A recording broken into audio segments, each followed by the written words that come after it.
We have Brian here with product marketing to give us the latest and greatest updates on what's going on with product marketing. So I'm going to go ahead and turn it over to Brian. I'm going to drop the link to our notes document in the chat here. Hello, everyone. What a pleasure it is to represent this great product and this great company, as you all very well know. GitLab 14, the DevOps platform. I'm going to collapse all your beautiful faces so I can just see my slides. That's the primary conversation today. This video, this deck, the linked pages do indeed contain information related to upcoming products, features, and functionality. And it is important to have a slide like this and a talk like this.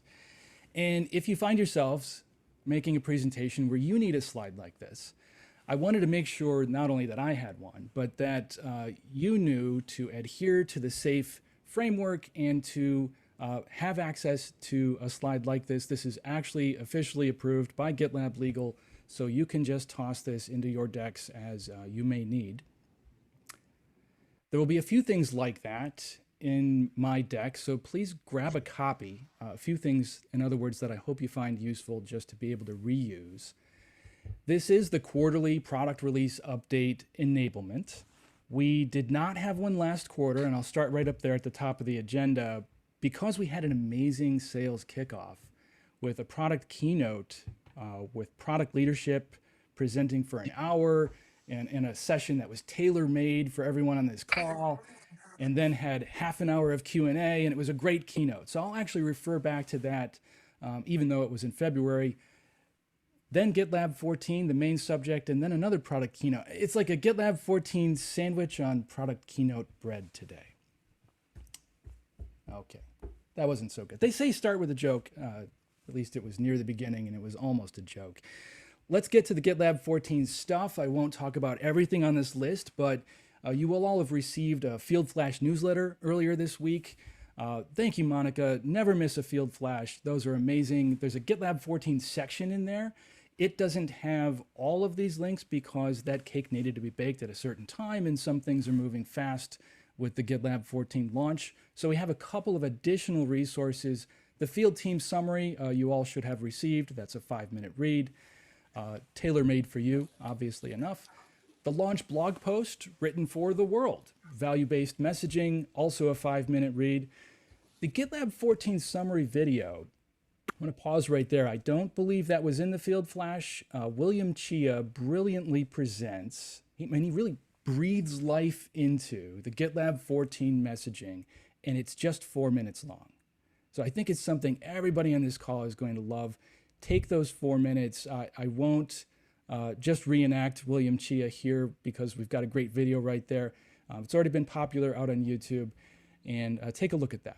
Now, the GitLab 14 and the Shift to Modern DevOps webcast, also something recently added to this schedule. That's an event that will be live next week, of course, with a campaign to follow and availability of that recording after William Chia and a trio of product managers aligned with key capabilities in GitLab 14.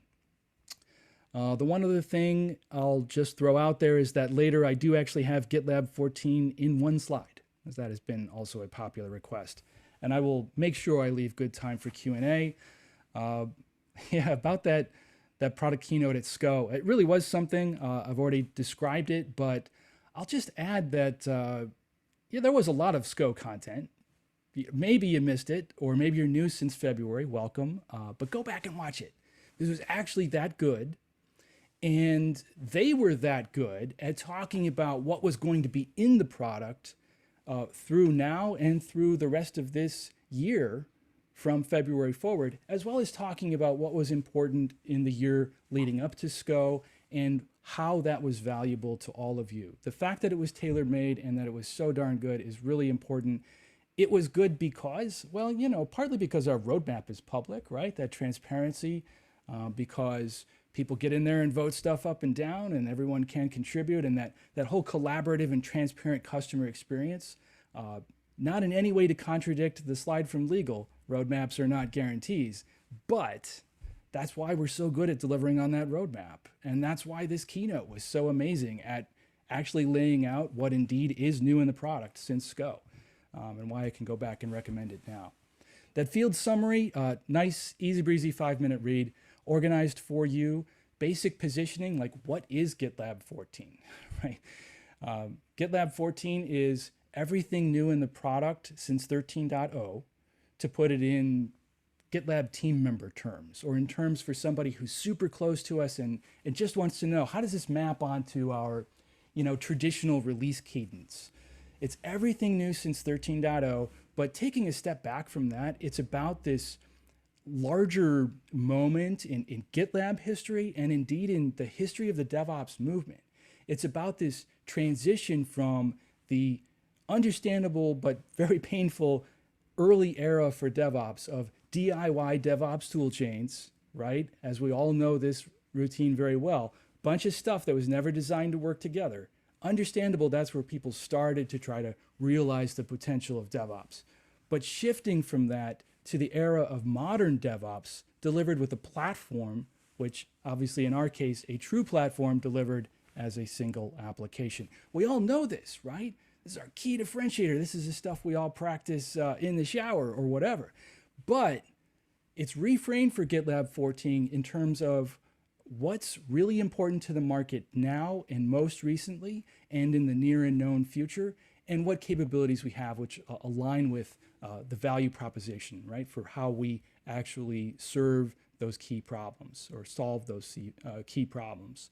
So the field summary gets to that. This one, written for the world, gets to that. This blog post, also a 5-minute read. Here's your GitLab 14 on one slide, as promised. It's already been used quite a bit. I want to pause actually on the message house, because at first bluff, some of the feedback I've gotten in walking around the ideas for today's session in advance was the message house feels like it's a product marketing speak.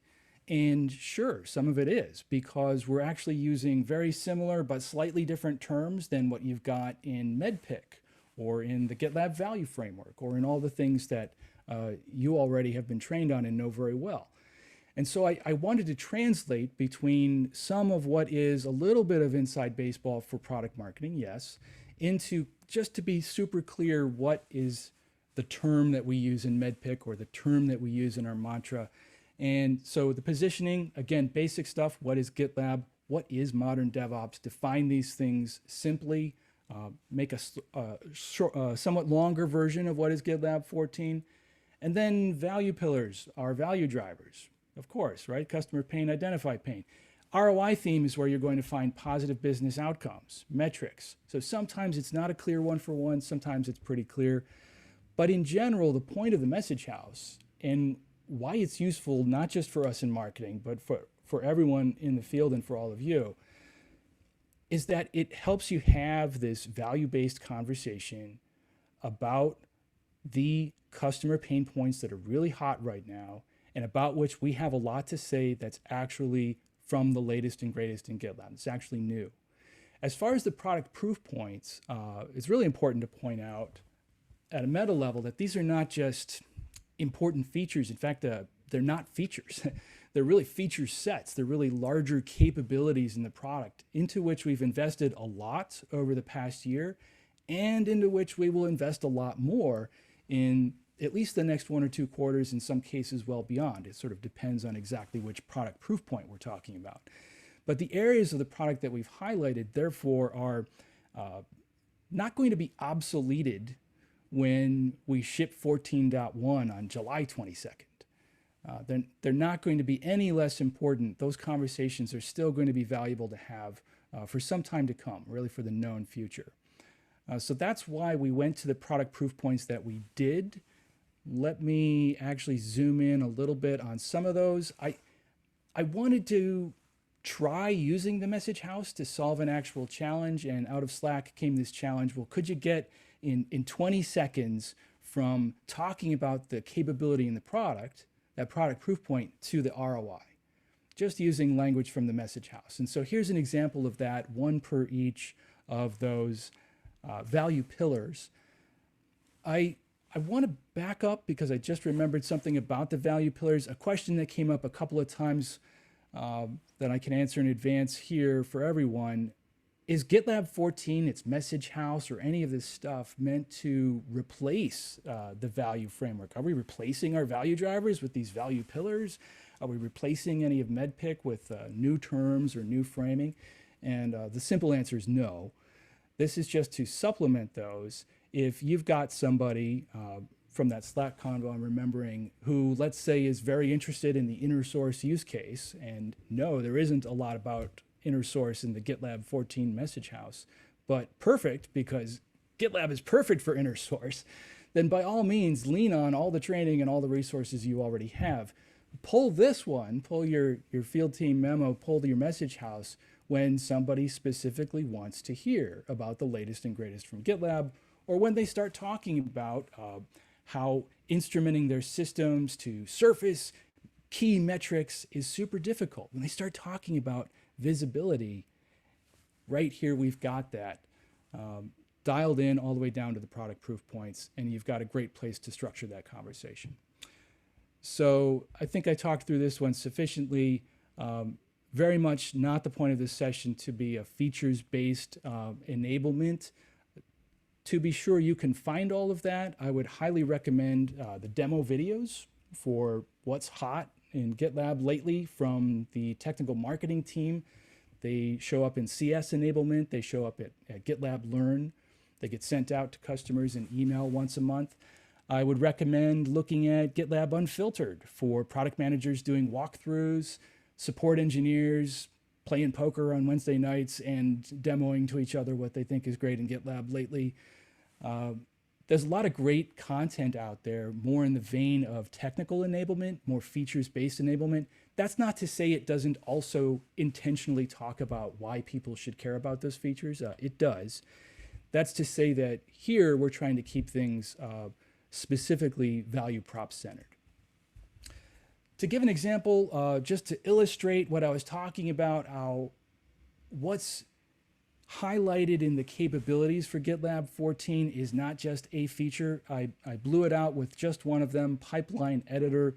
This is something we started with, this pipeline authoring reorg and product and a 3-year vision. It's beautiful. October 2020, popular video over there. 3 months later, we had an awesome MVC, not just one feature, really a feature set, including validation, visualization, verification, stuff that would already be useful, right? And that value of iteration from GitLab is not any less important because we're doing this kind of a product launch. It's actually even more important, right? We're celebrating it even more by choosing these product proof points where we've shipped MVC plus, and yes, there's a lot more to come. We're celebrating the fact that we put our customers first. Don't just talk about iteration like the GitLab value and why it's good for us according to lean methodology, and it is good for us, and that's true. But make sure to talk about it when you do in customer terms. It's us putting our customers first. It's us not believing in holding back value. Right? When we've got value, we ship it. And it's up to our customers to look at something like Pipeline Editor and say, I'm ready to use that, or it's ready for me to use. It's not up for us to draw the line beyond the MVC on when everybody's ready to use a thing necessarily. Of course, we have maturity charts and all of that. But the point is that we're establishing this trusted, collaborative relationship with our customers through iteration by really putting them first instead of what do other vendors do? They secretly develop a pipeline editor over 6 months or 2 years, and then they launch it. And who's that good for? It's good for them. It's not good for their customers. Not really. The GitLab way is putting customers first. And so I want to emphasize that in pointing out the types of product proof points that we've highlighted in GitLab 14 and how since January for Pipeline Editor, we've shipped significant additional value, and there's a lot more left to go. But you'll see out there in the wider community outreach, even just in recent days, folks expressing, yes, this is already helping me lower the barrier to entry to CI and CD. This is already valuable to me. Speaking of the product launch and it being different from how we've done previous product launches, I want to acknowledge that clearly. I imagine from this blowout on the 22nd of June that you all got wind of what we were up to, not just through a direct channel, but just overhearing things. We made a big splash internally, but especially externally. Got a lot more eyeballs than we've had on previous major releases, 13.0, 12.0. GitLab 14 has been already an early success as a product launch, but the way that we went about it, especially it being our first time, let's just say we've taken a lot of feedback that's going to help us do product launches even better in the future.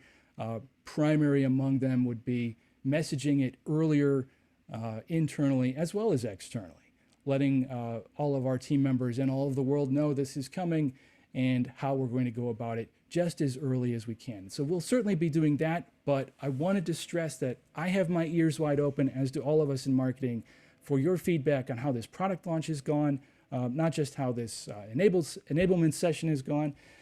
And as promised, I'll promo commit. Yes, there's a great product keynote coming up, but also there's a lot of great content here. You'll even see some of the GitLab 14 messaging bleeding through, learn how modern DevOps transforms companies of all sizes, etc. So I can't recommend enough commit for ourselves and for you and for yours.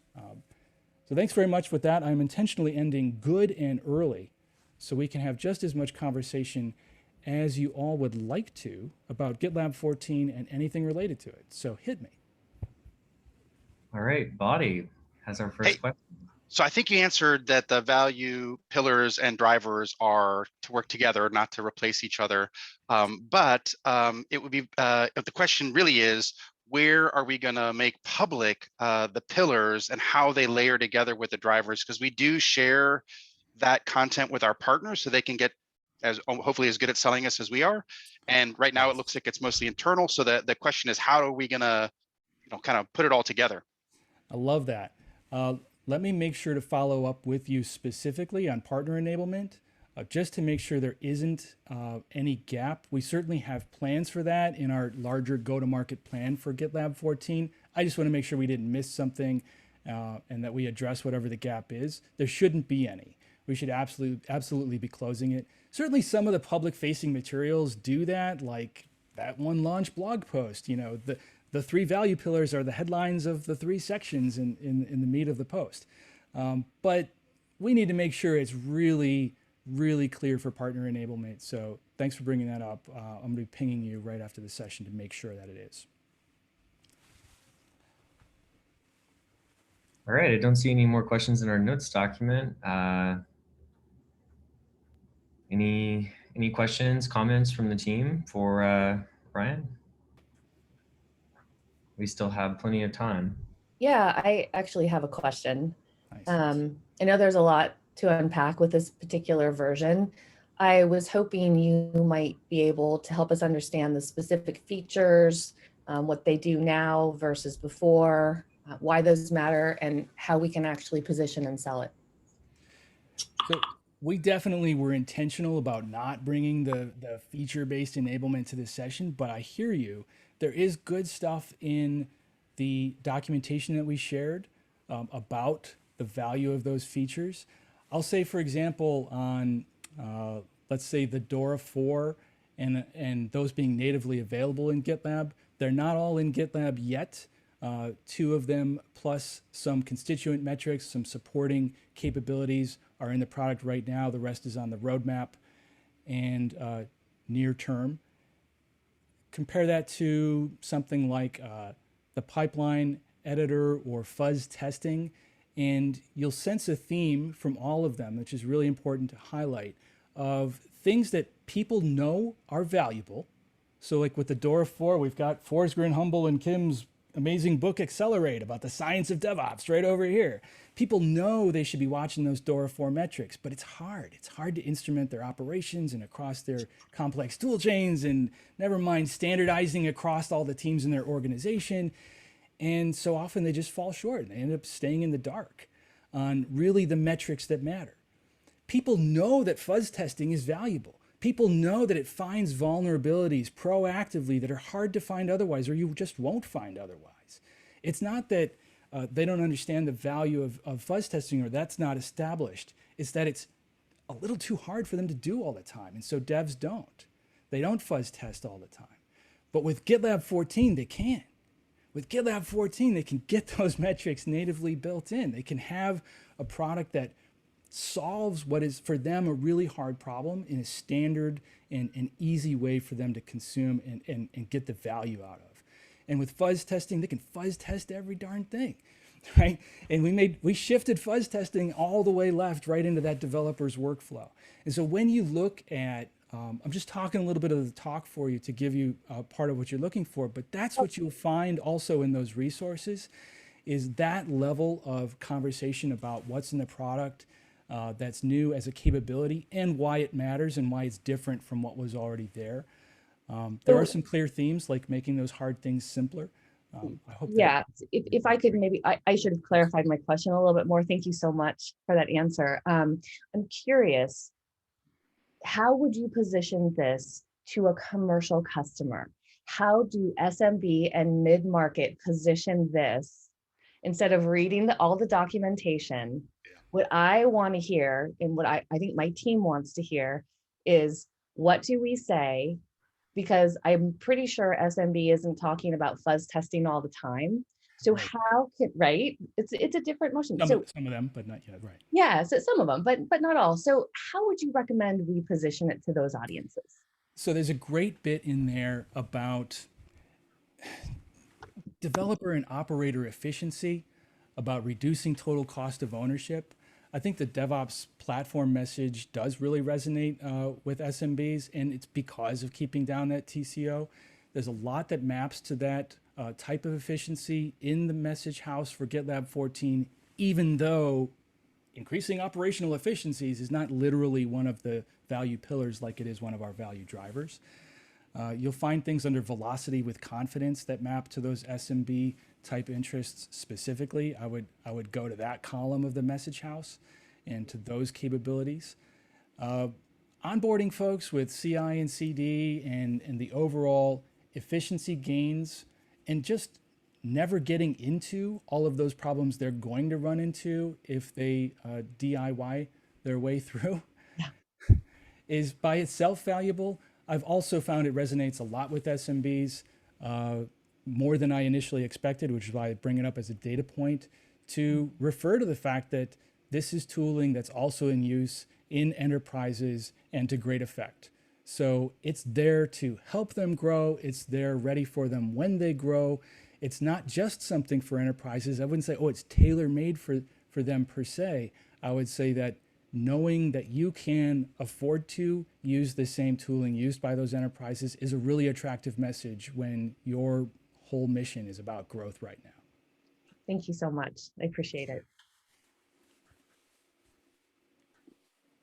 All right, any more questions? I think we got time for at least one more question.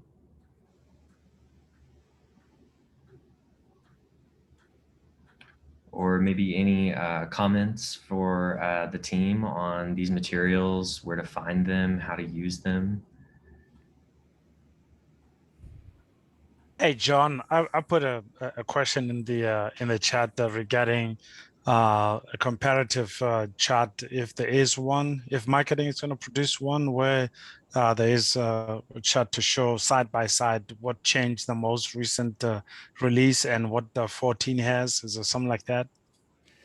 If someone has a handy link to Martin's amazing tool, if you want to compare point releases to each other and over spans of time, that's amazing for that. It will surface at a feature level the difference is.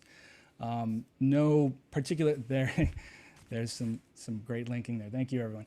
No, we don't intend to produce another thing because that's already great at answering that question.